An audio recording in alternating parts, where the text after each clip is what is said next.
안녕하세요. 부버지 김현민 기자입니다. 다시 그 챔피언스 리그 주간이 돌아왔습니다. 이번엔 김민재 선수의 나폴리와 AC 밀란의 챔피언스 리그 8강 1차전을 프리뷰해 보도록 하겠습니다. 이 경기는 4월 13일 한국 시간 새벽 4시 AC 밀란 홈구장인 산시로에서 열릴 예정입니다. 일단 그 밀란의 상황을 조금 살펴보도록 하겠습니다. 밀란은 최근 6경기에서 1승 3무 2패로 다소 주춤하다라고 할 수 있겠습니다. 다만 그 4월 2일에 있었던 나폴리 원정 경기에서 4대0 대승을 거두면서 4경기 연속 무승의 슬럼프에서 어느 정도는 탈출하는 데 성공했고요.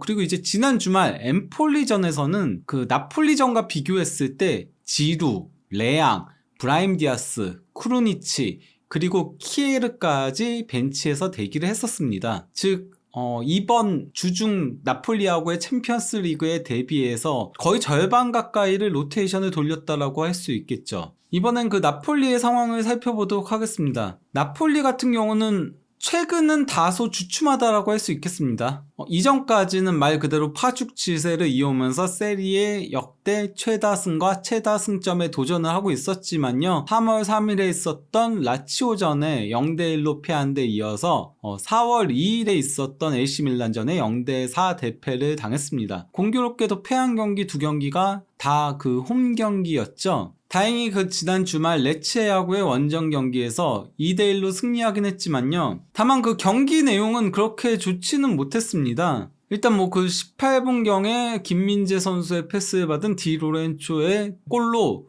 먼저 앞서 나갔으나 디 프란체스코한테 동점골을 허용했고요. 이후 고전을 면치 못하다가 레체 선수인 갈로의 자책골에 힘입어서 2대1로 승리를 했는데요. 경기 내용적인 측면에서도 고전했습니다. 물론 뭐 점유율 자체는 나폴리가 69대 31로 크게 앞섰으나 슈팅 숫자에서는 9대 11로 상대팀이 16위임에도 슈팅 숫자에서 2개가 더 떨어졌죠. 심지어 빅찬스도 나폴리는 단 하나밖에 되지 않았던 데 반해 레체는 2개를 기록을 했습니다. 또한 코너킥에서도 4대 5로 나폴리가 하나가 더 적었는데요. 그러다 보니까 이제 밑에 있는 그 공격 위협도 그래프를 보더라도 레체가 조금 더 공세적으로 플레이를 했다는 걸 알 수 있죠. 최근 나폴리의 부진에는 일단 그 주포인 오시멘의 부상을 빼놓을 수 없습니다. 오시멘이 그 A매치 기간에 나이지리아 대표팀에 합류했다가 부상을 당하면서 회복까지는 10일에서 12일 정도가 걸릴 것이다라고 그렇게 전망이 됐는데요. 이거 오시멘이 직접 얘기했던 거였죠. 그리고 오시멘은 심지어 밀란하고의 챔피언스 리그 8강 1차전 출전을 위해 부활절 연휴 기간에도 홀로 훈련을 하는 거를 이렇게 인스타 스토리에 올리기도 했습니다. 다만 아직 출전은 힘든 걸로 그렇게 알려지고 있습니다. 엎친 데 덮친 격으로 나폴리는 주말 레체와의 경기에서 백업 공격수인 시메오네가 65분경에 교체 출전했으나 82분경에 허벅지 부상을 당하면서 교체 아웃됐습니다. 시메오네 같은 경우는 현재 그 한 달가량 부상으로 결장할 것이 예상되고 있습니다. 이러한 가운데 나폴리는 밀란 원정을 앞두고 마지막 그 최종 훈련을 앞두고 백업 공격수인 라스파도리가 통증을 호소하면서 개인 훈련을 감행했습니다. 이게 그 라이 스포르트 기자인 안토넬로 펠릴로가 이제 올린 SNS 글인 거거든요. 오시멘은 출전이 불투명한 상태고 시메오네는 완전히 결장할 예정이다. 그리고 라스파도리는 개인 훈련을 했다. 그리고 흐비차 크바라첼리아 공격수를 실험 중에 있다라고 적은 겁니다. 이탈리아의 유명 기자죠. 잔루카 디마르지오 역시도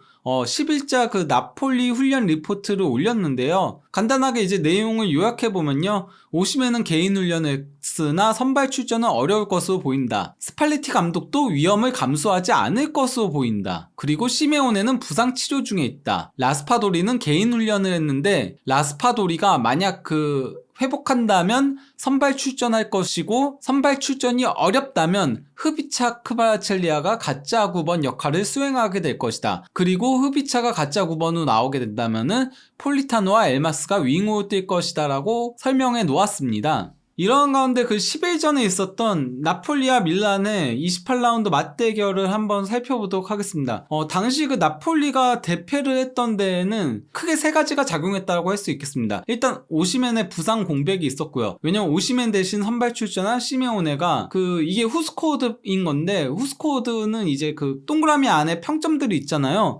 시메오네 평점이 5.7점밖에 되지 않을 정도로 부진했습니다. 시메오네가 부진하다 보니까 밀란 선수들이 공격적으로 올라올 수 있었고, 여기서 이제 그 4골이 나올 수 있었던 거였죠. 그리고 또 하나의 나폴리가 드러냈던 문제점은 A매치 이후에 체력 저하 문제였습니다. 안 그래도 그 나폴리가 스팔레티 감독이 주전 라인업에 크게 변화를 가져가지 않았었잖아요. 그러다 보니 이제 그 선수들이 지치면서 가장 대표적인 케이스가 김민재 선수였죠. 김민재 선수가 이 경기에서 체력 저하 문제를 드러내면서, 거기다가 이제 그 대표팀에서의 이슈로 인해 그 정신적으로도 흔들리면서, 그러면서 이 경기에서 3골의 빌미를 제공하고 말았습니다. 김민재 선수 역대 최악의 경기였다라고 할 수 있겠죠. 나폴리 이적 이후로는요. 그 외에도 다른 선수들도 다 전반적으로 좋은 모습을 보인 선수가 그냥 흡이차 정도 빼고는 없었다라고 할 수 있을 정도로 다 평점이 안 좋았습니다. 이에 더해 그 밀란의 전술 변화에 완전히 잡아먹혔다라고 할 수 있겠는데요. 스테파노 피올리 밀란 감독이 이 경기에서 수비형 미드필더인 베나세르를 공격형 미드필더로 전진 배치시키는 변칙을 감행했습니다. 이를 통해서 베나세르가 앞에서부터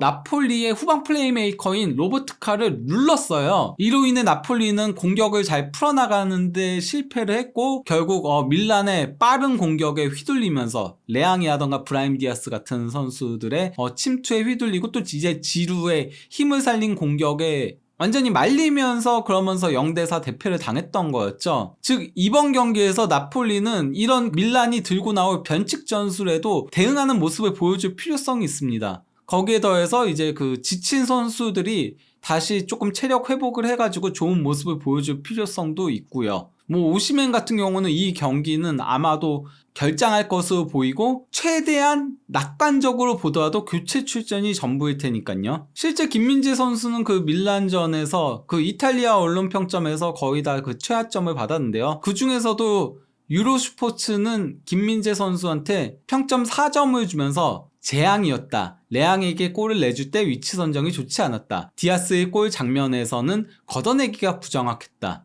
살레마키어스의 돌파를 쉽게 허용했다. 이게 그 4번째 골을 실점한 장면이었던 거였죠. 그렇게 평가를 했었습니다. 이번엔 김민재 선수가 즉 그 지루의 힘싸움에서도 버텨낼 수 있어야 하고요. 안 그래도 김민재 선수가 그 밀란하고의 전반기 맞대결 당시에도 지루의 높이에는 다소 고전은 하긴 했었거든요. 다만 그래도 그때는 체력적으로 좋다 보니까 잘 커버들을 했고, 특히 경기 막판에 브라임 디아스의 골과 다름없는 슈팅을 막아내면서, 그러면서 이제 그 장면이 나폴리 벽화에 나오기도 했었죠. 이번에도 김민재 선수가 체력을 빨리 회복해가지고, 그래서 예전의 모습을 보여주면서, 다행히 그래도 레체전에는 김민재 선수가 좋은 모습을 보여주면서 도움도 올리고 했었으니까요.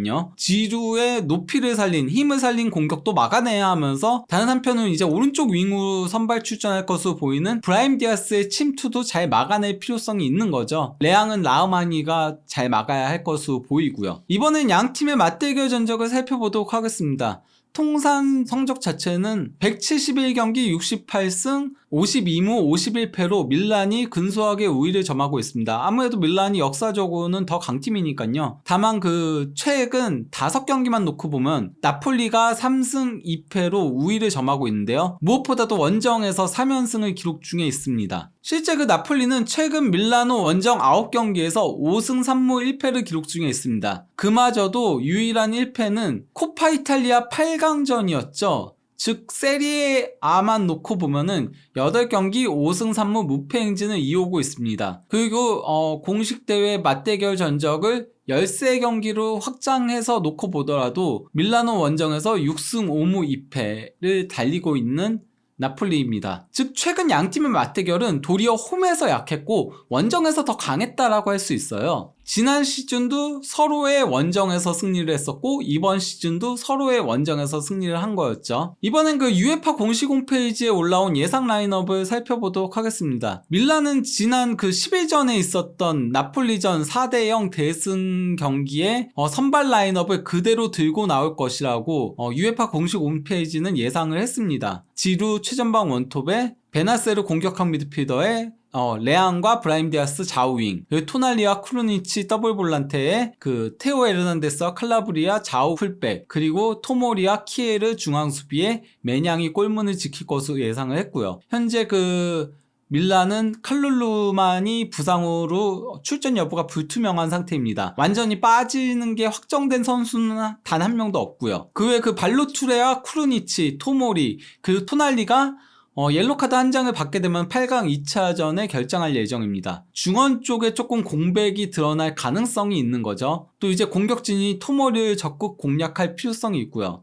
나폴리 같은 경우는 여기서는 그래도 라스파도리가 선발 출전할 걸로 예상하고 있어요. 아무래도 라스파도리가 큰 부상은 아닌 거니까요. 단지 그 팀 훈련을 소화하기에는 힘든 상태여가지고 개인 훈련을 했던 거니까 이렇게 예상을 한 건데요. 그래서 이제 뭐 라스파도리 원톱에 크바라첼리아와 로사노가 좌우 윙에 설 걸로 예상을 했고요. 그 이제 중원은 로버트카를 중심으로 앙기사와 지엘린스키가 역삼각형 형태로 구축할 걸로 예상을 했고요. 또 이제 마리오 후이 디로렌초 좌우 풀백에 김민재 라흐마니 중앙 수비에 메렉 골키퍼가 골문을 지킬 걸로 예상을 했는데요. 그리고 또 이제 UEFA 공홈은 오시멘은 결장할 것으로 아예 못을 박았고요. 또 이제 시메오네는 불투명한 걸로 보고 있는데 이거는 이탈리아 현지 언론들의 예상과는 조금 다른 예상이라고 할 수 있겠죠. 어쩌면은 표기를 잘못한 게 아닌가 싶긴 합니다. 이탈리아 현지 언론들은 오시멘이 출전 여부가 불투명한 거고 시메오네는 완전히 결장한다라고 보고 있으니까요. 그리고 김민재와 주앙제스와 폴리타노가 옐로카드 한 장을 더 받게 되면은 2차전에 결장을 하게 됩니다. 즉 김민재 선수가 옐로카드를 조심해야 한다라고 할 수 있겠죠. 이번엔 옵타의 예측을 보도록 하겠습니다. 옵타는 1차전 승리 가능성을 나폴리 38.1%로 밀란 33.9%보다는 조금 더 높게 봤어요. 하지만 그 차이가 크진 않다라고 할 수 있겠죠. 다만 이제 준결승 진출 가능성은 나폴리 67.2%, 밀란 32.8%로 나폴리가 준결승에 올라갈 가능성이 높다라고 보고 있습니다. 그리고 이제 챔피언스리그 우승 가능성은 나폴리 21.1%, 그리고 밀란 5.1%로 보고 있는데요. 그리고 이제 옵타 파워랭킹이 있거든요. 옵타 파워랭킹에서는 1위가 맨체스터 시티, 2위가 바이에른 뮌헨, 공교롭게도 이 두 팀이 내일 새벽에 맞대결을 펼칠 예정이고요. 그리고 바로 3위가 나폴리, 4위가 레알 마드리드 순입니다. 챔피언스리그 8강 1, 2차전 전후 일정도 상당히 중요하다고 할 수 있겠는데요. 밀란은 일단 뭐 엠폴리전에 로테이션을 돌렸기 때문에 나폴리전에는 조금 그래도 체력적인 부분에선 우위를 점할 걸로 보이고요. 그리고 또 이제 그 나폴리전이 끝나고 나서 볼로냐 원정 경기를 칠 예정입니다. 현재 볼로냐는 8위에 위치하고 있고요. 밀란은 4위 경쟁을 굉장히 치열하게 하고 있기 때문에 이 경기는 로테이션을 돌리기는 다소 어렵다라고 할 수 있겠죠. 그리고 이제 나폴리 원정 경기를 치른 다음에는 16위 레체와 홈 경기를 치르게 됩니다. 그러고 나서 이제 로마 원정을 떠나게 되죠. 반면 나폴리는 레체전에 지엘린스키 대신 엘마스가 선발 출전한 걸 제외하면은 가용 가능한 최정예 선수들을 모두 풀가동했다라고 봐도 무방해요. 이러한 가운데 그 밀란 원정을 치른 다음에 곧바로 이제 18일인 베로나와의 홈경기를 칠 예정입니다. 그나마 그래도 베로나가 18일이니까 조금 다음 일정은 쉽다라고 할 수 있겠고요. 문제는 이제 밀란하고의 2차전을 치르고 나서 유벤투스 원정을 떠나야 한다는 겁니다. 즉 나폴리 입장에서는 챔피언스리그 8강 1차전에서 승기를 잡아야지 2차전에 다소 조금 쉽게 가져가면서 유벤투스전까지 대비할 수 있다라는 소리예요. 다만 현재 그 공격진의 전력 누수가 너무 크기 때문에 다른 포지션에서 골들을 넣어줄 필요성이 있습니다. 당장 그 지난 주말 레체전에도 김민재 선수의 도움을 받은 디 로렌초의 골로 승리를 할 수 있었으니까요. 김민재 선수가 시즌 초반 5경기 이내에 2골을 넣으면서 뛰어난 득점력을 자랑했으나 그 후에는 이제 골 가뭄에 시달리고 있습니다. 이거 그냥 농담을 하는 얘기고요. 다만 최근 10경기에서 2도움을 올리고 있어요. 크레모네세전과 그리고 지난 레체전이죠. 이번 경기에서도 김민재 선수가 수비는 물론 공격에서도 기여할 수 있을지, 물론 상대가 밀란이니까 공격보다는 수비에 더 집중할 가능성이 높긴 하지만요. 나폴리와 밀란 경기가 끝나면은 바로 또 이제 한준TV에서 해당 경기를 분석해서 올리도록 하겠습니다. 감사합니다.